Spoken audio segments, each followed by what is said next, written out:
A doctor can never live without patients, but patients can certainly live without doctors. This is the reason why we make it a sort of a business where we hide things which are obvious and try to project things which interest us and gets us money. Number two, most, mark my words now, most, if not all, that we have been doing has resulted in more misery to mankind than any benefit to mankind. I'm telling you this from inside the business. I'm looking at it. I've got out of the system and I'm looking into the system. And that's why now I'll give you a clinician's view of holistic concept in medicine. This is what I call as the wellness concept. You would be surprised. A professor of medicine in the United States of America asked one of his new residents, who is a patient? The answer was, a man or a woman who sees a doctor becomes a patient. And she asked the same intern, when does he become a man or a woman again? The answer was rarely ever, if ever. This is what Dr. Larry Dossey was saying about predicting the future. If you are interested in physics of predicting the future in medicine, please read this article in the British Medical Journal. It's called Predicting the Unpredictable. Predicting the Unpredictable. This is written by a physicist who teaches physics in the Strathclyde University in Glasgow. His name is William Firth, F-I-R-T-H. And the article is on the 26th December issue of the British Medical Journal, 1991. Get onto the internet, get this article and read to see how it happens. And I'm going to show you data which shows that people who go for a regular checkup are the ones who have 3 times more death than those who probably don't do that. The whole person healing was probably the original concept of modern medicine. Hippocrates said, cure rarely, comfort mostly, but console always. But we very soon forgot Hippocrates. Though we take a Hippocratic oath in the name of Hippocrates, we have been hypocrites all through. Friends, this is the great science, the mother of most wisdoms in this world. And if you properly go through history, it was in the year 400 BC, Alexander the Great invaded India. Alexander, of course, did not go back to Greece, but the Indian books and the Indian scholars went back to Greece, to Alexandria, where started the modern medicine of Hippocrates 300 years later, and almost a verbatim translation of the Charaka Samhita, the original text in Indian system called the Ayurveda. And there he very clearly says, whatever is said should be backed by reason. Because if you back your talk by reason, there's no bad feeling about anything. And that's exactly what I'm going to do in the next few minutes. I want to give you 3 messages in this talk. Message number 1, reductionist science has failed. It has to fail. I always give my students a simple example. Look at this water. If you reduce water to hydrogen and oxygen and study the qualities of hydrogen and oxygen, hydrogen is very volatile. Oxygen abets volatility. Now put together in reductionist science, the whole is the sum total of the bits. So water must be terribly, terribly volatile. Is that right? That's exactly what happens to the human system and the human physiology that Dr. Larry Dossey was talking about. What happens to human physiology? We study a cell and then extrapolate the data onto the organ, then to the organism, and then to the organization. And this is where we have gone wrong. In fact, there was a physiologist who spoke the truth, but nobody took it very seriously. He was a very great man. His name was Charles Sherrington. He, in the year 1899, became the professor of physiology in the Liverpool University at a very young age of 42. In his acceptance speech, he said, I quote, sciences, he said, positive sciences can never, ever answer the question why. They can at the best answer the question how or how much. He gave an example. A physiologist can say, how does the heart contract? But a physiologist will never be able to say, why does the heart contract? And if only you understand why does the heart contract, you get the right physiology. In fact, I tell you, our physiology has been so wrong that the simple physiology of fluid replacement, if you meet with an accident on the road, or if you have a vomiting and diarrhea, or for any reason you lose a lot of body water, What we do in the hospital is counterproductive. Many times you survive in spite of doctors. I'll only give you one study. There was a study which compared the Vietnam War victims of major grievous injury vis-a-vis the Falklands War victims recently. In Vietnam, the Americans had a 5-star hospital in Saigon, and a grievously hurt patient was in Saigon within 5 to 10 minutes. And even in the helicopter that was taken, there was a 5-star hospital, high-tech hospital. Look at Falklands. The poor British didn't have any friends around. They didn't have a hospital there. They didn't have medical facilities. There were no helicopters. And some of the wounded soldiers were left in the snow. Luckily, it was in October, November, for as long as 24 to 48 hours. Then they were transported all the way, about 16 hours, back to England for treatment.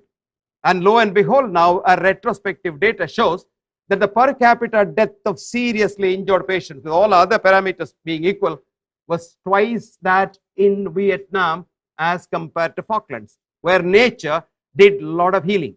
I won't go into the details because time constraints do not permit me to go into the detail. Now, the future, next message I want to give you is, future is not for reductionist science at all. It's for health promotion, not disease prevention. Remember one thing that our establishment does? We medicalize human life. We medicalize society. I'll give you a simple definition of normality.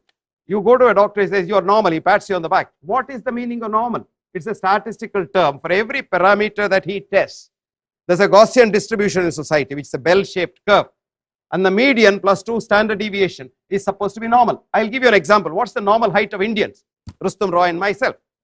If you have a Gaussian curve, it's 5.5 inches, plus minus 1 inch, 5.6, 5.4. Now, somebody who is 5.3 is abnormal according to our concept. Somebody who is 6 feet is abnormal according to concept. Which means, if you understand basic statistics, 5% of normal human beings on any parameter checked automatically become abnormal, which we call as false positive. Okay? Have you understood? Are you with me so far? Now, come to think of it, there's a machine called the total body scanner, TBS, which checks 500 parameters of your body at a given time. How many parameters? 500. Which means 500 into 5 is 2,500. If 100 people go for a checkup, 2,500 patients come out. Did you understand? That means there will not be a well man in society if he went for a checkup.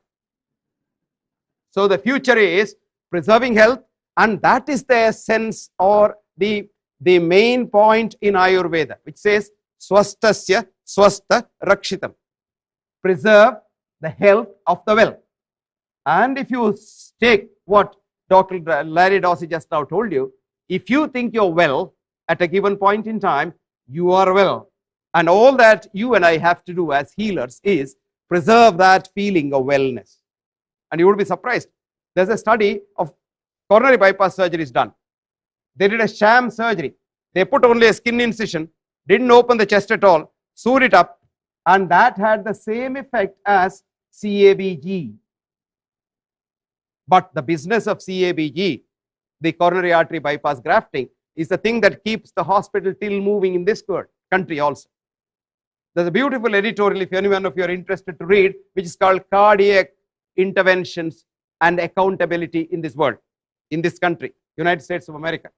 It's in the New England Journal of Medicine, September 1997, page 2213, and is written by a professor of cardiology called Harlem Krumholtz in Yale. And I quote one sentence. He says, the cardiac interventions done in this country are done more for money, because cardiac interventions are the ones which get billions of dollars in cash, prestige, television interviews, status symbol for doctors, hospitals, and manufacturers of drugs and technology. This is why we do cardiac interventions. Some of you might be knowing that a hospital in this country has been closed by the police because they found that 84% of the bypass surgeries done there were done for money and 16% only benefited the patient. And this is called the Tenet Hospital in Redding in California. The third thing is, the human body does not follow the linear laws. If your blood pressure today is high, and if I claim to lower it with a chemical poison that I give you, it does not mean as time evolves, it will be held like that for your good. You will be surprised to know catastrophic things happen. This is called the butterfly effect. Edward Lorenz who propounded the original hypothesis for predicting the weather, found out weather predictions rarely ever, if ever, come correct. And he propounded another hypothesis to balance that. It's called the butterfly effect. He said, after I have put all my data into my computer, if a butterfly moves its wings in Beijing in China, there could be storms in New York after a month which I cannot account for. And that's exactly what's happening in the human body. This is called the Lyapunov effect, non-linearity. It goes on increasing something else. So human body follows the non-linear science. Now there's a science of chaos, fractals, and holism. Nothing is integer in the human body. What is the heart? Is it a square? Is it a round? Is it oblong? Is it a triangle? No. But still we use the linear integer laws. We say the ejection fraction of the heart is 60% or 55%. Absolutely wrong. Ejection fraction can change depending on your mind. Did you know that? Where is the mind? Never mind. But the mind can change your ejection fraction. When you're very happy, your ejection fraction can be more. When you have tranquility, your heart rate comes down, ejection fraction goes up. When you're worried, if I told the patient, look, my God, your 4 vessels are blocked, you're not going to live long, ejection fraction goes down. And ejection fraction will go down so much that he may drop down dead. I'll give you a concrete example. We had a professor of radiotherapy, very eminent professor. He was 75, hale and healthy. His wife was bothering him. You haven't gone for a checkup. So he went to one of his old students who was a cardiologist. And the man said, he checked him up and said, oh, sir, you are fit as a fiddle at 75. You look like 25. But just let's have an ECG. So he lied down and the ECG came out. And as it was coming out, he saw, the cardiologist saw, I'll show you what ECG is. He saw that there was an old healed infarct, old healed heart attack, which the patient didn't know.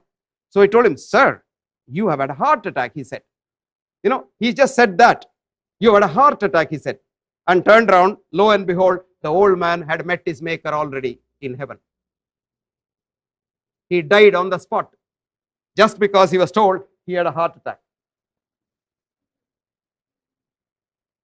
Now, this is a concept of disease I have developed and published years ago. See, disease is not in the body. Disease is all over the place. It starts in the mind. The seed starts in the mind. It is aspected by your gene and it's nurtured by the cosmos, your environment. And what happens in the body, like your cholesterol or whatever you want to call it, is only a transitory thing. And disease ultimately is a culmination of all these things. And if you want recovery, if you want healing, not curing, I think Professor Roy referred to this. Cure, if you look at the Webster's dictionary, it says bring back to the original state, which is impossible. Even if I have a common cold, millions of my nose cells have already died and replaced by fibrous tissue. I can't bring it back. But heal, I can make the person whole. And to make the person whole, you have to reverse the whole thing for recovery. You must go to the gene, the mind, the environment, and the body. And you may wonder, how do you go to the gene? Barbara McClintock showed that genes can be influenced even by external factors like your mind, by various other things, jumping gene hypothesis. And she got a Nobel Prize after 30 years when she was almost Alzheimer's. Now, this is the concept of disease. And this is the great Indian system of Ayurveda. And this has been in existence, in the words of a British scholar in the 18th century, for times out of mind. That's Middle English. That means you can't imagine how long it was there. Many of you are told, or almost all of you must be thinking, smallpox vaccination started with Edward Jenner. Far from it. Edward Jenner did an anecdotal criminal thing. He had an errand boy in his shop called James Phipps, who was 13 years old. And one Thelma Russell, who was his patient, came and told him, Dr. Jenner, I won't get smallpox. He said, how are you so sure? I had cowpox. How are you so sure that if you have cowpox, you don't get smallpox? I'm absolutely certain. So what does he do? He asks her to get some cow lymph and injects it onto this boy without his knowledge. Lo and behold, James Phipps had a near fatal disease of cowpox. He just survived with the skin of his teeth. And what does Jenner do next? He wants to experiment. He gives him a live pus of a patient who died of smallpox the previous day. And the boy did not get smallpox. That's the anecdotal experience. But in 1747, there was a British doctor who was an FRS, fellow of the Royal Society is like a Nobel Prize. And he was a fellow of the Royal College of London. He went over to India for 20 years to study prospectively the vaccination system in India. I'm not going into the details, but what he wrote to the president is, this is a system which is 90% effective in the vaccinated group, vis-a-vis 90% failure in the unvaccinated group. 90% of those unvaccinated died, 90% of those vaccinated survived. And this is a method which has been there, and it's authentic, and it's antiquity. So you can now recommend Jenner's method for general use, and that was in 1747. The yogic powers, I don't know how many of you have read this beautiful book. If you have not, please read it. It's called Occult Power, Occult Chemistry, Occult Chemistry, OCCULT Chemistry, written in 1920 by Annie Besant. Annie Besant was teaching physics in Oxford, and she had a boyfriend called Charles Leadbeater, who was also teaching physics. Both of them left that, went to India. Of course, Charles didn't marry Annie. Annie became an Indian. She started the Indian National Congress and the Theosophical Society. But they have written a book. They used to get into yogic stance and could foresee things. And you would be surprised, in this book, they have described the atomic structure of 9 elements from hydrogen to helium at a time when none of these known things were there, and they're absolutely accurate. This was written in 1920. Read that book now. Now look at this. This is the heart in our modern physiology. Now, if you go back about 15,000 years ago, in Indian wisdom, there is a beautiful stanza which describes the heart, which says, the heart is like a lotus bud kept upside down, with the tip slightly to the left, between the 2nd rib and the 7th rib in the chest. And it says, from the bottom starts a stalk which bends over, carrying God's power, mark my words, God's power to every part of the world. That's the aorta, taking blood to all parts of the world. And we knew about the heart's function way back thousands of years ago. That's why the name Hridaya. Hrit means you pump. Hrit means you suck. Da means you pump. So it said the heart pumps and sucks blood. This was written thousands of years ago. And what did modern medicine know? In the year 217 AD, 217 AD, Galen wrote, blood circulates from the liver. It comes to the liver, goes from the liver through the heart onto the body. For 1400 years, for 1400 years, every ass of a scientist agreed with him. It was only in 1628, a practicing doctor in London who saw a fire hydrant suddenly thought the heart must be the thing, and he went back and dissected a lot of animals and wrote De Motu Cordis in 1628, circulation from the heart. And he was to be killed. Exactly the 3 things. He said he was a heretic. He went against Galen. He is unscientific. So he ran under the cover of darkness to Germany for 1 year, hiding there, and came back after 1 year to present his thesis, hypothesis, and placed it on thesis in the king's approval. And in 1629, De Motu Cordis was accepted. See, this is the progress of modern science vis-a-vis what happened in the past. Now, if you want to change yourself, you must elevate yourself to a level where you can think. Ayurveda is based mainly on immune boosters. It doesn't talk about treatment. It just says, just boost your immune system. And that's exactly what we should be doing. And all these things boost our immune system. There's a thing called Ayurvedic Panchakarmas, rejuvenating therapy. You would be surprised. You feel so fine if you went through that. It's a very simple thing. But of course, there are a lot of charlatans now selling it in 5-star hotels and various other chalets in India. That's not the true Panchakarma. But scientific Panchakarma makes you feel at least 10 to 20 years younger. Fruits and vegetables have been the basis of Ayurvedic medicines. Hyperimmunity, vaccinations, Ayurveda, exercise, etc., etc. They're not very important.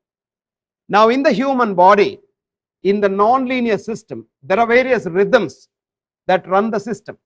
One is called the circadian rhythm. Circa is approximately 24 hours. Things that happen once in 24 hours.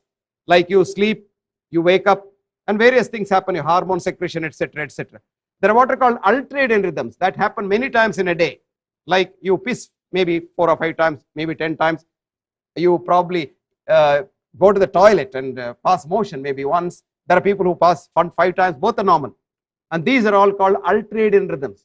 There's one rhythm which is beyond 24 hours. That's called the infradian rhythm. That happens in a woman who menstruates once in 28 days. Now, all the rhythms which are circadian, ultradian are controlled by the dominant rhythm called breathing. This is the essence of prana ayama. Prana is breath or life. Ayama is movement. Prana ayama. So you can control all rhythms in the body which are circadian. including your hormone secretion, your heart, your breathing, everything, plus all the ultradian rhythms, but not the infradian rhythm. Because Ayurveda said, Kujendu Hetu Pratima Sarthavam. Every month a woman menstruates once in 28 days because the gravitational force of the moon. We laughed at it. We laughed at it. 2003, American Journal of Physiology says a beautiful study which showed that it's the gravitational pull of the moon that stimulates the cortical cells, which in turn go through the pineal body down to the gonads, and the woman menstruates. What a fascinating thing. That's why I once wrote, don't go against nature, because HRT, hormone replacement therapy, is terribly anti-nature. I wrote it 10 years ago, and hormone replacement therapy has killed more people, millions maybe, not more people. More people is not the right word. Now I'll show you how breathing changes your heart's function. Now this is the lungs on the sides.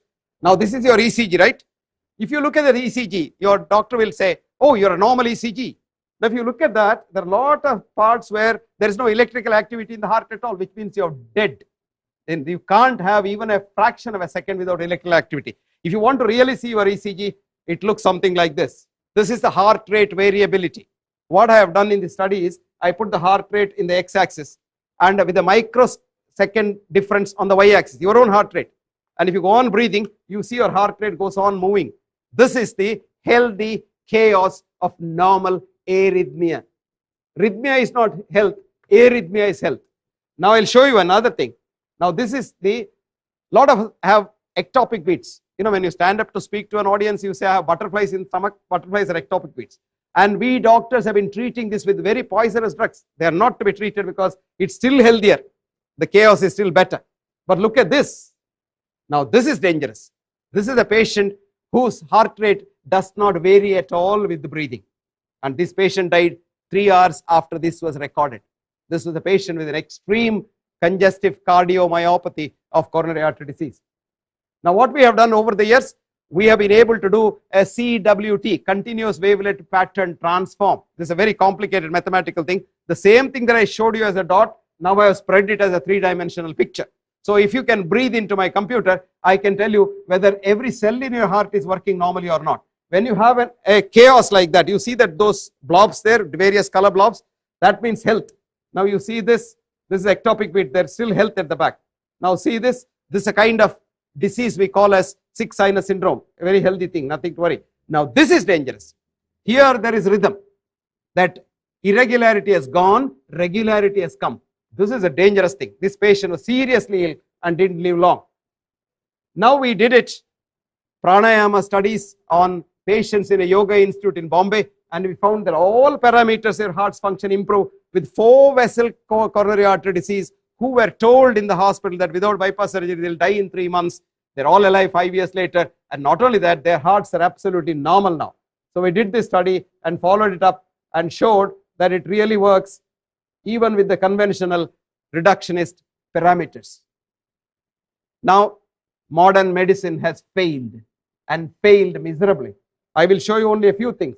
The Institute of Medicine report in the United States of America said that the first cause of death in the United States of America is heart attack, second cancer, third doctors and hospitals, and fourth the adverse drug reactions of the drugs that doctors prescribe, fifth then stroke, and so on and so forth. And in this country with 250 million people, on an average 350,000 people die annually because of doctors' interventions and the drug interactions. Now the third thing, doctors went on strike in Israel a couple of years ago for 3 months. They were not working at all, and there were no private doctors in Israel. And then of course somebody brokered peace between the government and the doctors, and they came back, and when they came back, audit showed that death rate had fallen precipitously in every city during the strike period, only to come up to its original level, overshoot it when they came back to work. And do you know who brokered peace? Can you guess? Morticians brokered peace. Their coffins were not sold at all. That's the truth. And the British Medical Journal has written a beautiful editorial.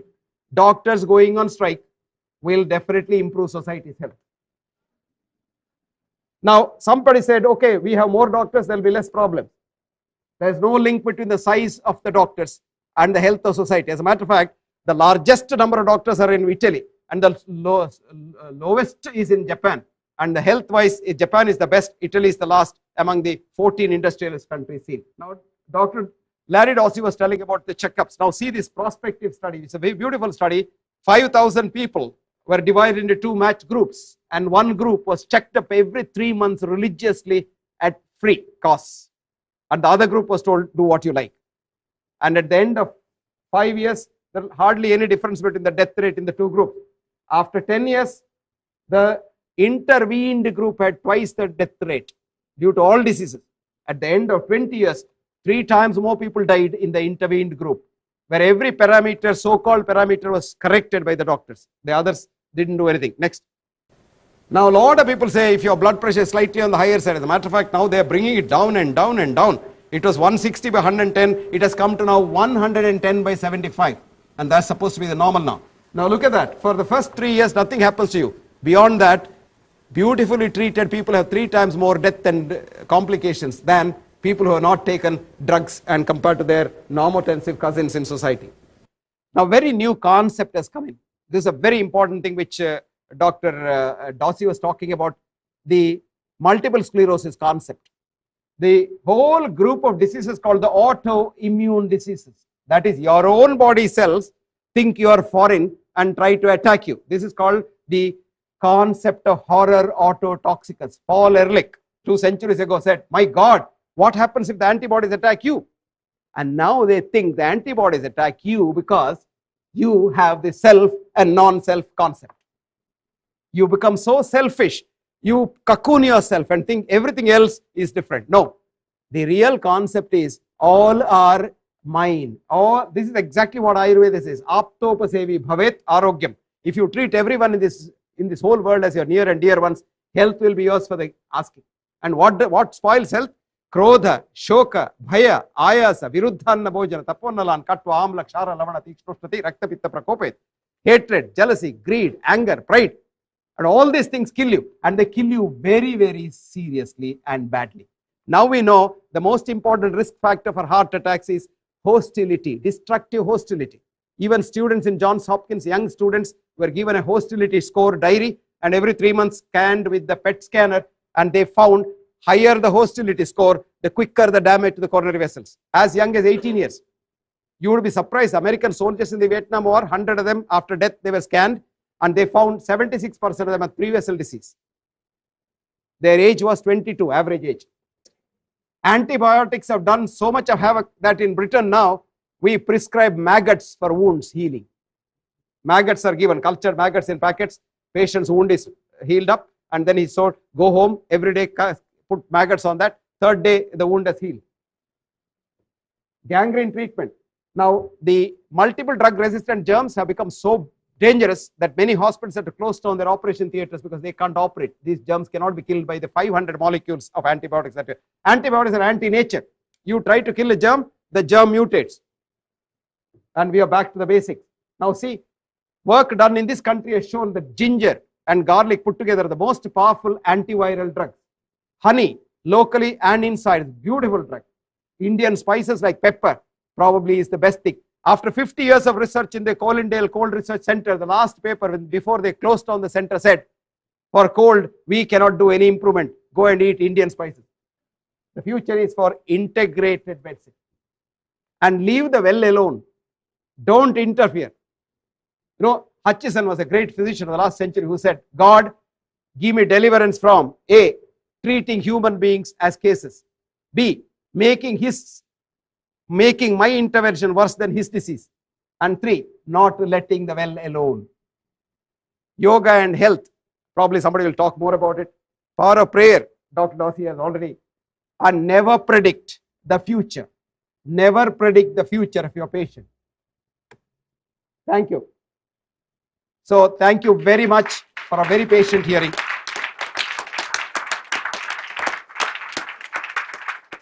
I think it's a $1 million question if I've understood the question well. There are some situations where the modern medical interventions are absolutely necessary. Let's say I fall under the car on a road. I can't be doing yoga and saying that I'll get better. I'll have to be fixed up probably at that time. But what I also stressed in the meantime was our own interventions in the intensive therapy units have also been audited to find that we overdo things. So a judicious mix of what is best in the various systems. Because no system is complete in itself for the simple reason that human beings are imperfect. So you can't have a perfect system of modern medicine, you can't have a perfect system of Ayurveda, you can't have a perfect system of Qigong or what have you. But then there are such a lot of good things, and what we should do is we should take the chaff from the wheat and throw the chaff out and eat the wheat only. And that's what's called integrated future course. That's what I was trying to understand. Have I answered your question, madam? There are certain situations where it's inevitable, but by and large, the so-called situations where modern medicine is inevitable is less than 5% of the population. Today, what do? We apply the same gadgets for 100%. And that's where counterproductive things happen.